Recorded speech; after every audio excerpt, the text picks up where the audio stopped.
Étant une grande amatrice de Ryomen Sukuna du manga Jujutsu Kaisen, j'ai voulu vérifier quelles étaient les véritables légendes autour du personnage mythologique ayant inspiré le personnage de l'œuvre d'Akutami Gege. Il existe très peu d'informations le concernant, mais c'est plutôt intéressant, vous allez voir. Ryomen Sukuna, dont le nom signifie « esprit à deux visages », est une figure mythologique décrite comme démoniaque par le Nihon Shoki, récit compilé par la famille impériale en 720, et cette information aura son importance. Il n'est fait référence à lui que comme Sukuna à la base, mais étant donné qu'il n'est pas le seul à avoir porté ce nom au fil des âges, le terme Ryomen lui a été ajouté pour le distinguer, tout en faisant référence à ses deux visages. Il est donc décrit comme un monstre sanguinaire de la région de Hida, qui correspond actuellement au nord de la région de Gifu, et il terrorisait tous les villages de la zone sous le règne de l'empereur Nintoku entre le 4e et le 5e siècle.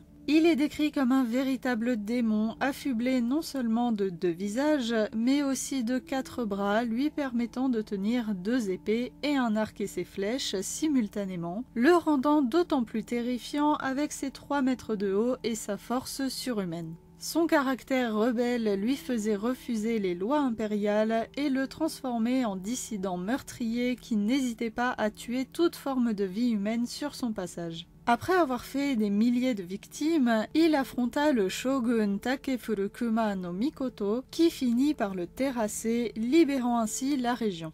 Sauf que la région et surtout ses habitants ne sont pas tout à fait d'accord avec cette version de l'histoire. Chez eux, même encore de nos jours, Ryomen Sukuna est vénéré comme un gardien et ses faits de brutalité ne sont absolument pas répandus, au contraire même. Pour eux, Sukuna a introduit le bouddhisme à Hida et fait construire des temples, dont le Senkoji. Il était un religieux estimé, mais aussi un connaisseur des techniques agricoles, et il a fait beaucoup de bien autour de lui, apportant son aide où il le pouvait. On dit même qu'il était une incarnation du bodhisattva de la miséricorde et de la compassion, Kanon. Et en plus, il aurait vaincu un dragon terrorisant la région. N'en jetez plus, on a compris, cet homme était un saint. Mais pourquoi y a-t-il une telle dissonance entre les deux versions ?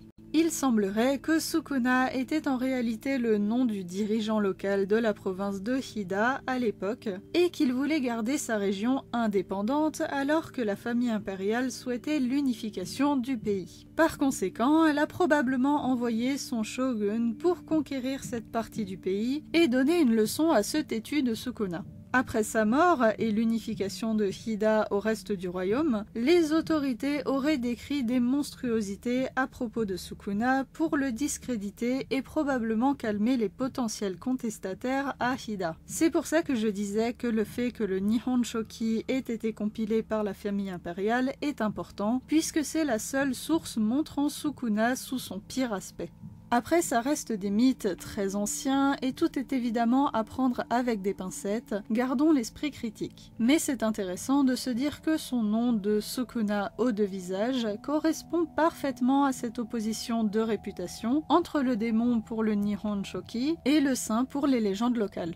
Il correspond aussi apparemment à une autre légende plus concise, aussi présente dans le Nihon Shoki, qui dirait que le Sukuna démoniaque représenterait 2 frères jumeaux. Soyez attentifs, différencier leur nom n'est pas évident, je vais essayer de m'appliquer. Osu no Mikoto est le frère jumeau aîné de Osu no Mikoto, tous deux fils de l'empereur Keiko. Celui-ci envoya le plus âgé récupérer 2 femmes qui lui plaisaient bien avec l'intention d'en faire ses nouvelles épouses, mais les chiens ne font pas des chats et Oosu préféra les garder pour lui. Tout ça certainement sans que personne ne demande l'avis de ces jeunes femmes, mais passons. Keiko était donc fort mécontent et envoya cette fois son cadet, Osu, pour retrouver son frère. Après 5 longues journées d'attente sans revoir Oosu, l'empereur demanda à Osu des explications qu'il lui donna volontiers. Le plus jeune des jumeaux, au lieu de simplement faire savoir à son aîné le désir de leur père de le voir rentrer Fissa avec ses prétendantes malgré elle, avait décidé de le punir en lui arrachant les bras et les jambes, puis en les éparpillant aux 4 vents sur le chemin du retour. Un bel exemple de zèle.